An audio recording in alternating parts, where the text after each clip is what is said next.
Last time આપણે fluid ડાયનેમિકની શરૂઆત કરી હતી. એમાં આપણે આઈડિયલ ફ્લુઇડના અમુક ગુણધર્મ જોયા હતા કે કોઈ પણ ફ્લુઇડ જો આઈડિયલ હોય તો એના દરેક બિંદુએ વેગ કેવો હોવો જોઈએ? સેમ. એટલે કે ધારારેખી વહન થવું જોઈએ, અદબનીય હોવું જોઈએ, એમાં અશાન માધ્યમ હોવું જોઈએ, ઇનશોર્ટ બે લેયર વચ્ચે કોઈ પ્રકારનું શાંતા બળ ન લાગવું જોઈએ. આ ઉપરાંત કોણીય ગતિ કોઈ પણ બિંદુએ ન હોવી જોઈએ. આ બધી ધારણાઓ આપણે ધ્યાનમાં લઈ ત્યારબાદ આપણે વાત કરી હતી સાતત્યનું સમીકરણને. હવે આપણે વાત કરીએ છીએ બર્નોલીસ થિયરમ. યાદ રાખજો, લગભગ 50% MCQ એવા હશે ફ્લુઇડના કે જે આ બે ઇક્વેશનથી સોલ્વ થતા હશે. બર્નોલીસ થિયરમ, કન્ટિન્યુટી ઇક્વેશન. શોર્ટમાં આ બે ઇક્વેશન પરથી ન્યુમેરિકલી આપણે ઘણું બધું ક્લિયર કરી શકીએ. તો કન્ટિન્યુટી ઇક્વેશન લાસ્ટ ટાઈમ આપણે મેળવ્યું તો અત્યારે આપણે મેળવીએ બર્નોલીસ ઇક્વેશન.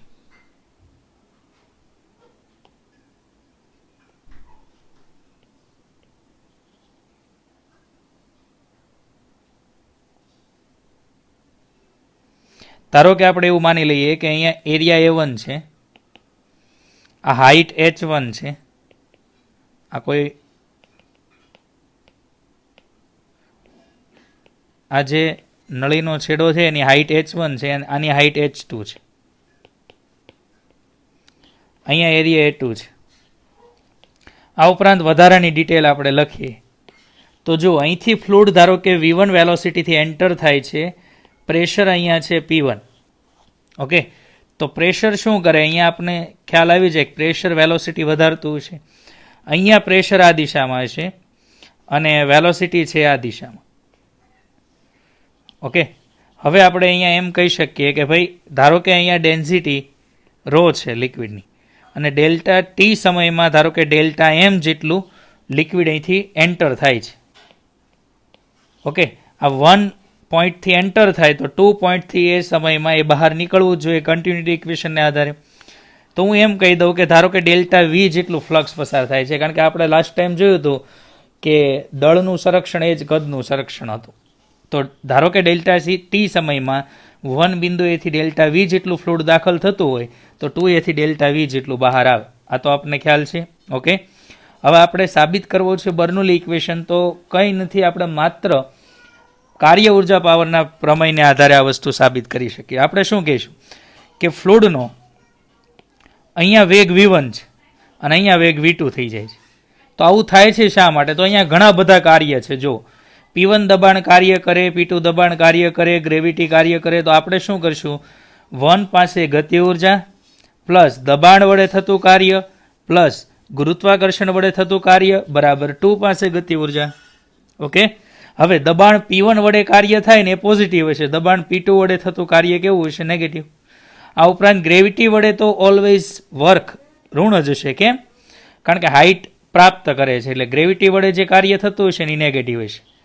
તો આપણે માત્ર વર્ક એનર્જી થિયરમ જો મેળવીએ તો આપણે એમ કહી શકીએ કે જો ડેલ્ટા ટી સમયમાં ડેલ્ટા એમ, જો ડેલ્ટા ટી સમયમાં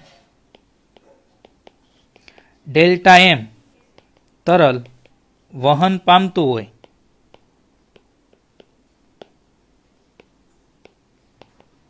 તો આપણે શું લખી શકીએ? બિંદુ 1 પાસે ગતિ ઉર્જા 1/2 ρ V1 સ્ક્વેર એવું આપણે લખીએ. એની કરતાં આપણે લખશું delta M into V1 square. Delta M દળ પસાર થયું છે એટલે 1/2 delta M into V1 square. હવે P1 વડે કાર્ય તો આપણને ખબર છે પોઝિટિવ હશે, P1 into delta V. Okay, gravity વડે કાર્ય P2 વડે કાર્ય સાથે સાથે લખી નાખી નેગેટિવ હશે, કારણ કે અધો દિશામાં શોર્ટમાં વેલોસિટીની વિરુદ્ધ દિશામાં આપણે P2 દબાણ લાગે છે. અને જો હું ગ્રેવિટીના કાર્યની વાત કરું તો એટલું યાદ રાખજો, ગ્રેવિટી વડે જે કાર્ય થાય છે નેગેટિવ હોય, H2 - H1 બરાબર બિંદુ 2 પાસે ગતિ ઉર્જા. ઓકે, હવે હું બધાને ડેલ્ટા વી વડે ડિવાઈડ કરી દઉં તો શું આવશે જોજો. તો ડેલ્ટા વી વડે ડિવાઈડ કરું તો આને ડેલ્ટા વી વડે ડિવાઈડ કરું એટલે અહીંયા થઈ જશે ρ, અહીંયા પણ થઈ જશે ρ અને અહીંયા પણ થઈ જશે ρ. ઓકે, બાકીનું આપણે એઝ ઇટ ઇઝ રાખીએ તો શું લખી શકાય? જો આપણે લખી શકીએ 1/2 ρ V1 square plus P1 minus P2 minus rho g H2 minus H1 બરાબર 1/2 રો V2 સ્ક્વેર. હવે આપણે 1 વાળા પદ અને 2 વાળા પદને એક બાજુ એરેન્જ કરીએ તો શું થશે? જો P1 plus 1/2 rho V1 square. Okay, અને અહીંયા જોજો આ માઇનસ માઇનસ શું થશે? પ્લસ. ઓકે, આ માઇનસ અને આ માઇનસ શું થશે? પ્લસ. એટલે શું આવશે? રોજી H1 ઇઝ ઇક્વલ ટુ 1/2. દબાણની વાત કરીએ તો P2 આ બાજુ આવશે તો કેવું થશે? Positive. P2 plus 1/2 rho V2 square plus આપણે અહીંયા શું લખી શકશું? રો જી H2, કારણ કે આ બાજુ માઇનસ છે આ H2, તો આ બાજુ જમણી બાજુ આવશે તો શું થશે? પ્લસ. ઓકે, તો આપણે એમ કહી શકીએ કે કોઈ પણ બિંદુએ દબાણ પ્લસ એકમ કદ દીઠ ગતિ ઉર્જા પ્લસ એકમ કદ દીઠ સ્થિતિ ઉર્જા હંમેશા કોન્સ્ટન્ટ હોય છે. આ રીતે આપણે એક કરતાં વધુ બિંદુએ પણ આ લખી શકીએ.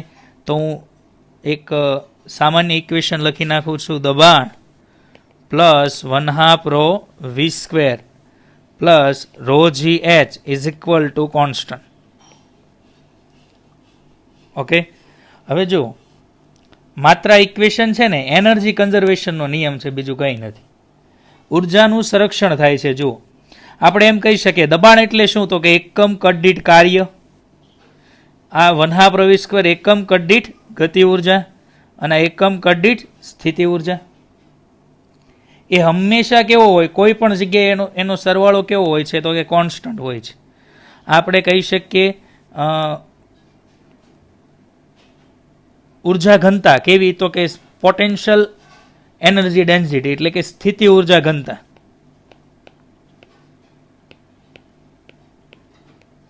આ આપણે શું લખી શકીએ? ગતિ ઉર્જા ઘનતા. અને આ આપણે એમ કહી શકીએ એક પ્રકારની દબાણ એનર્જી છે, એટલે કે દબાણ ઉર્જા ઘનતા.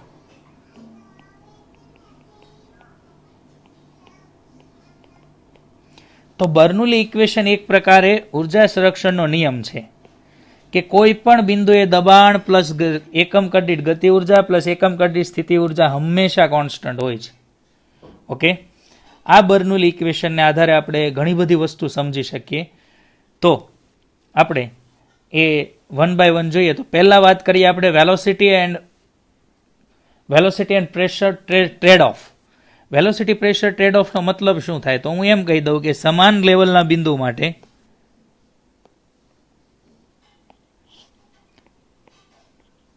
સમાન ઊંચાઈના બિંદુએ આપણે હંમેશા શું લખી શકીએ?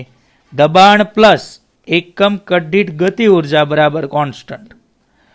બહુ જ ઇમ્પોર્ટન્ટ ઇક્વેશન છે. જોજો આપણને શું કહે છે? કોઈ બિંદુએ વેલોસિટી વધુ હોય ને ત્યાં દબાણ વધારે ઘટે. ઓકે, અને આનાથી ઊંધું પણ તમે કહી શકો કોઈ બિંદુએ જો વેગ ઓછો હોય તો ત્યાં દબાણ વધારે હોય. તો આકૃતિમાં જો આપણે પહેલેથી જ કહી શકીએ કે અહીંયા એરિયા વધુ છે માટે વેગ ઓછો. જો બિંદુ નંબર 1 પાસે એરિયા વધુ છે તો વેગ ઓછો. એ આપણને કોણે કીધું? સાતત્યના સમીકરણ. સાતત્યના સમીકરણને આધારે ખબર પડી કે બિંદુ 1 પાસે ક્ષેત્રફળ વધુ તો વેગ ઓછો. ઓકે, હવે ધારો કે આ બિંદુ 1 અને 2 સમાન ઊંચાઈ હોત તો હું ડાયરેક્ટલી શું કહી દેત કે ભાઈ અહીંયા વેગ ઓછો છે ને તો બિંદુ 1 પાસે દબાણ વધુ હશે. ઓકે, એટલે આપણે અહીંયા શું વાત કરીએ છીએ? સેમ હાઇટના પોઈન્ટ્સ માટે વાત કરીએ છીએ. ઓકે, જ્યાં વેલોસિટી વધુ ત્યાં પ્રેશર ડાઉન થશે અને વેલોસિટી ડાઉન થાય ત્યાં પ્રેશર અપ જશે. ઓકે, આપણે અમુક એક્ઝામ્પલ જોઈએ. એમાં પહેલું જ સૌથી ઇમ્પોર્ટન્ટ જે આપણે વાત કરતા હોઈએ તો એ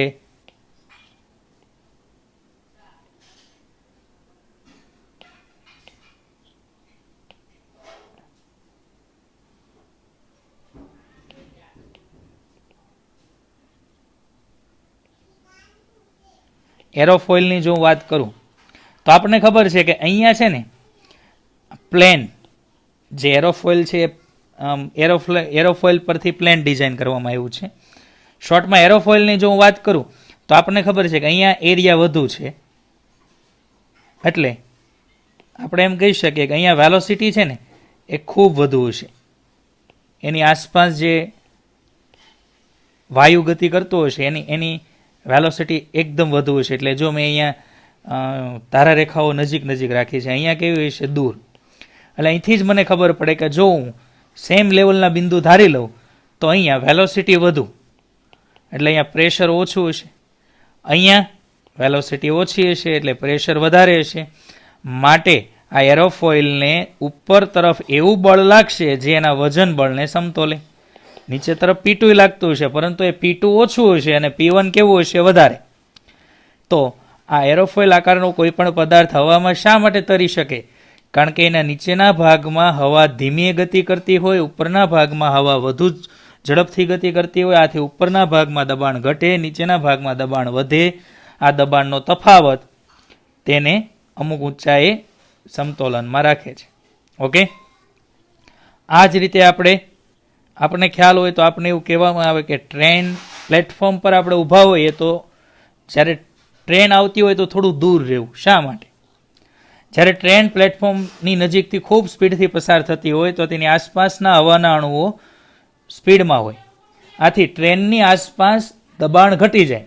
જો આપણે એકદમ નજીક ઊભા હોઈએ તો આપણને આપણા પાછળના ભાગમાં હવા નોર્મલ ગતિ કરતી હોય, આપણા આગળના ભાગમાં હવા વધુ સ્પીડમાં હોય. માટે આપણા આગળના ભાગમાં દબાણ ઘટે અને આપણને ટ્રેન તરફ ધક્કો લાગે. આ જ રીતે એવું કહેવામાં આવે કે મોટા વાહનને ઓવરટેક કરતી વખતે ડિસ્ટન્સ વધુ રાખવું. કારણ કે મોટા વાહનની આસપાસ હવાનું ફ્લક્સ વધુ કપાય. સમજો, જ્યારે ઓવરટેક કરતા હોય ત્યારે બંને વાહનની સ્પીડ લગભગ સેમ જ હોય, પરંતુ મોટા વાહનનું વોલ્યુમ વધુ હોવાથી તેની આસપાસ હવાનું ફ્લક્સ વધુ કપાય. આથી એની આસપાસ દબાણમાં વધારે ઘટાડો થાય. આથી નાનું વાહન તરત મોટા વાહન તરફ ખેંચાઈ શકે છે. ઓકે, આ જ રીતે આપણે ધારો કે એમ કહીએ કે કોઈ ધારો કે રૂફ છે. ઓકે, આ રૂફ છે અને એમ આપણે એમ કહીએ કે ઉપરથી ધારો કે રૂફ છે ને તમે રૂમના બારી બારણા બધા બંધ કરી દીધા અને ખૂબ જ ઝડપથી પવન ફૂંકાઈ રહ્યો છે. તો જેવું તમે રૂફ શોર્ટમાં ઉપર વધુ ઝડપથી હવા પસાર થતી હોય અને નીચે તમે બારી બારણા બંધ કરી દો એટલે હવાનો વેગ નોર્મલ હોય. એટલે નીચે દબાણ વધારે હશે, ઉપર દબાણ ઓછું હશે. એટલે આ રૂફ છે એ ઉપર તરફ ઊંચકી જવાની સંભાવના રહે. આથી આપણે એમ કહી શકીએ કે વધુ પવન ફૂંકાતો હોય અને જો ઉપર રૂફ હોય તો બારી બારણા ખુલ્લા રાખવા જોઈએ. બારી બારણા બંધ કરવાથી રૂફ ઉડી જવાની સંભાવના વધારે હોય. એ જ રીતે આમાં ઘણા બધા આવાના એક્ઝામ્પલ છે બર્નોલી ઇક્વેશન આધારિત. જો હું વાત કરું આ જ રીતે તો ઓટોમાઇઝર પંપની જો હું વાત કરું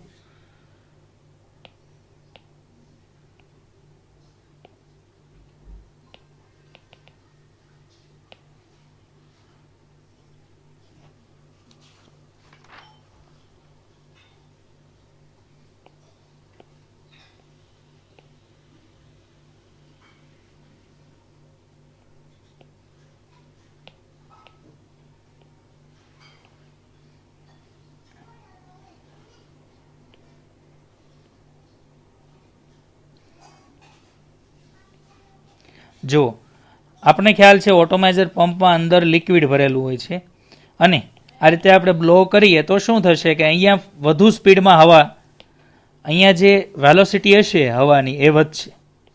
હવાની વેલોસિટી વધે ને એટલે ત્યાં દબાણ ઘટે. દબાણ ઘટે એટલે શું થશે?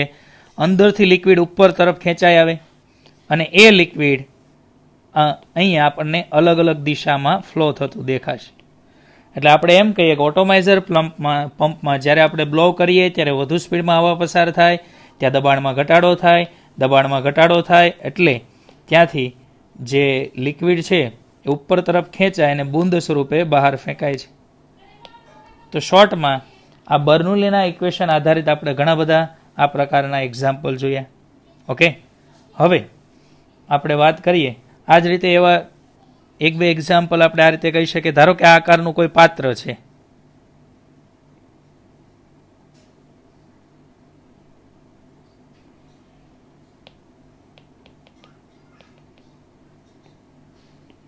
ધારો કે આ આકારનું કોઈ પાત્ર છે. હવે આપણે આ પાત્રને આ રીતે રાખીશું અને અહીંયા કોઈ એકદમ લાઇટ વેઇટ કાગળનો દડો મૂકી દઈશું, નીચેથી આપણે ફૂંક મારશું આ દિશામાં, તો આપણે ગમે તેટલી ફૂંક મારીએ, આ જે કાગળનો દડો છે ને એને આપણે 1 સેન્ટીમીટર ઉપર ફેંકી નહીં શકીએ. પરંતુ આ જ દડો જ્યારે આપણે આ પાત્રને ઊંધું રાખીને અહીંયા દડો રાખશું અને નીચેથી જો આપણે હવા ફૂંકશું ઉપરથી, તો આ દડો નહીં પડે. સમજો, આપણને સમજાય કે આ પાત્ર આ રીતનું હોય, નંબર 1 પ્રકારે હોય ત્યારે આ દડો ન પડે તો સમજાય.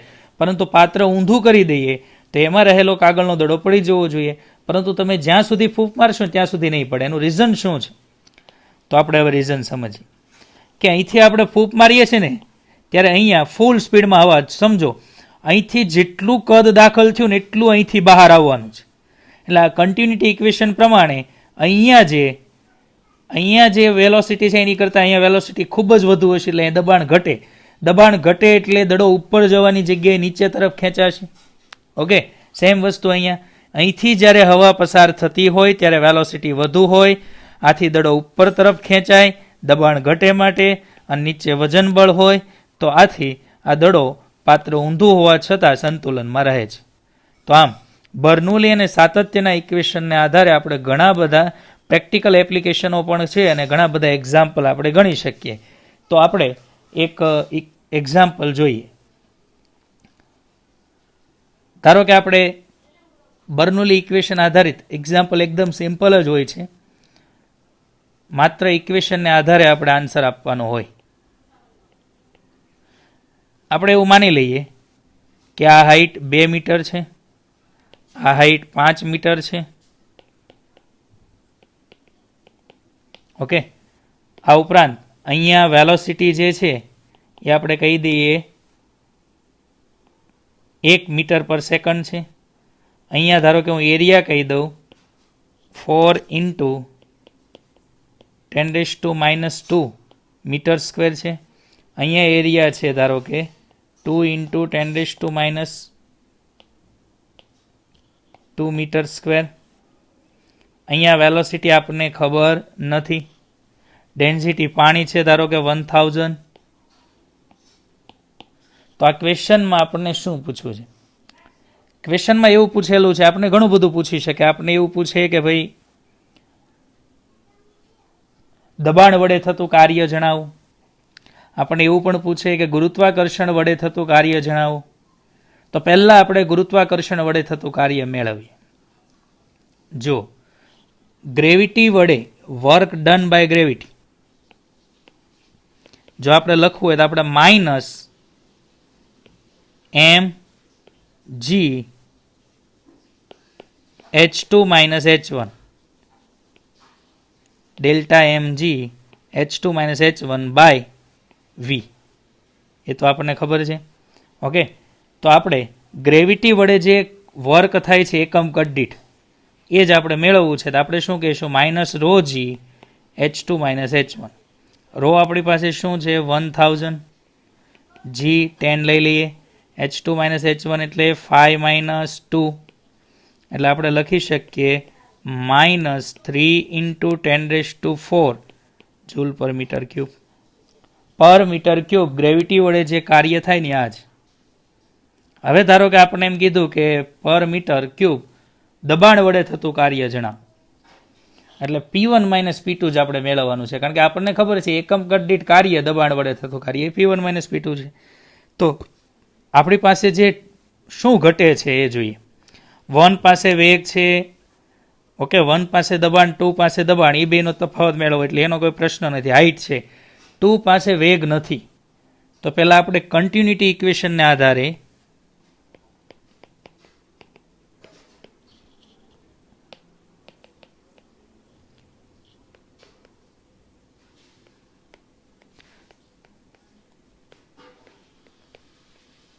સાતત્યના સમીકરણ પ્રમાણે a1v1 બરાબર a2v2.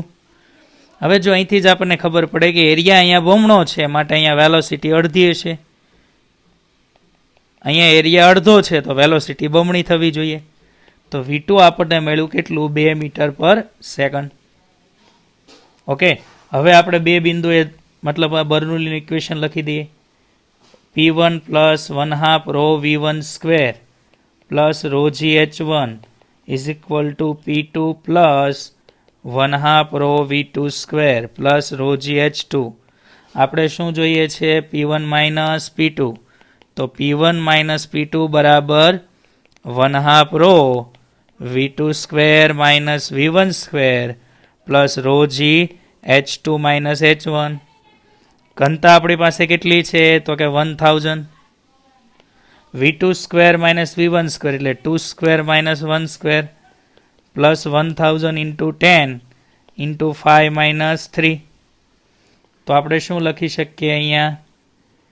જો 4 માઇનસ 1 એટલે 3/2 એટલે 1.5. 1.5 ઇન્ટુ 10⁻³ પ્લસ 3 ઇન્ટુ 10⁴. તો આપણે શું લખી શકીએ? 3.15 ઇન્ટુ 10⁴ જૂલ પર મીટર ક્યુબ. આ આપણે બર્નોલીના ઇક્વેશનને આધારે એક એક્ઝામ્પલ જોયું. આ ઉપરાંત ધારો કે આપણે કન્ટિન્યુટી માત્ર જો હમણાં આપણે કન્ટિન્યુટી ઇક્વેશનનો યુઝ કરેલો જ છે, તેમ છતાં આપણે ધારો કે માત્ર કન્ટિન્યુટી ઇક્વેશનનો એક્ઝામ્પલ જોવો હોય તો આપણે આ પ્રમાણે જોઈ શકીએ કે ધારો કે આપણે એમ કીધું છે કે એક રિવર છે, એમાં 12 મીટર પહોળાઈની એક મતલબમાં વેન છે. એની ડેપ્થ આપણે બધી બાજુથી સેમ આપી છે. ઓકે, ખાલી પહોળાઈ આપણને શું આપી છે? 12 મીટર. એમાં જે વેલોસિટી છે ને તરલની, એ આપણે કહી શકીએ ધારો કે 20 કિલોમીટર પર અવર. આમાં આપણને વેલોસિટી જે તરલની આપી છે ને એ કેટલી આપી છે? 20 કિલોમીટર પર અવર. ઓકે, હવે એવી જ રીતે આપણે બીજી એક મતલબ આ નહેર છે, બીજી એક વેન છે, એમાં આપણને એની પહોળાઈ આપી છે ધારો કે 8 મીટર. અને એમાં જે લિક્વિડ પસાર થાય છે એની વેલોસિટી છે ધારો કે 16 કિલોમીટર પર અવર. હવે આપણે એમ કીધું કે આ બંને વેન એક સાથે મળી જતી હોય તો અહીંયા રિઝલ્ટન્ટ વેલોસિટી કેટલી હશે? આપણે વેલોસિટી મેળવવી છે. ઓકે, અને આપણને એ પણ આપેલું છે કે જે આ રિઝલ્ટન્ટ ભેગું થાય છે, આ રિઝલ્ટન્ટ છે ને એની પહોળાઈ આપી છે આપણને 16 મીટર. તો એકદમ સિમ્પલ છે. જો આ ક્વેશ્ચન આપણે શું કહી દઈએ? આ 1, આ 2, આ 3. આ 1 અને 2નું જે એકમ સમયમાં કદ ફ્લક્સ દાખલ થાય ને 3 બરાબર હોવું જોઈએ. તો આપણે ડાયરેક્ટલી લખી શકીએ A1 V1 plus A2 V2 is equal two A3 V3. હવે છે ને નદીની પહોળાઈ અથવા વેનની પહોળાઈ છે ને એ અલગ અલગ છે, પરંતુ એની ઊંડાઈ બધાની સેમ આપી છે એવું આપણે માની લઈએ. તો શું થશે? જો ઊંડાઈ આપણે લઈ લઈએ D, તો એરિયા શું થશે? પહેલાનો D ગુણ્યા 12, D ઇન્ટુ 12 ઇન્ટુ વેલોસિટી કેટલી છે? 20. એ આપણે કિલોમીટર પ્રતિ કલાકમાં જ રહેવા દઈએ. ઓકે, પછી બીજી જે છે એની ડેપ્થ તો આપણે D જ લીધી છે, એની વિડ્થ તો કે 8, વેલોસિટી 16 ઇઝ ઇક્વલ ટુ રિઝલ્ટની ડેપ્થ પણ એ જ છે, એની વિડ્થ 16 છે, વેલોસિટી ફાઇન્ડ કરવાની છે. તો બધેથી શું થશે? એક તો D કેન્સલ થશે. ઓકે, હવે જો હું V3 ડિરાઈવ કરું તો હું બધેથી 16 પણ કેન્સલ કરી શકું. જો અહીંયા 16 માટે 5 અને અહીંયા 3, તો V3 જો મારે જોઈતું હોય તો એ શું આવશે? 15 પ્લસ 8 એટલે 23 કિલોમીટર પ્રતિ કલાક. ઓકે, તો આજે આપણે બર્નોલી ઇક્વેશન જોયું અને બર્નોલી અને સાતત્યના ઇક્વેશનને આધારે કઈ રીતે એક્ઝામ્પલ ગણી શકાય આપણે જોયું.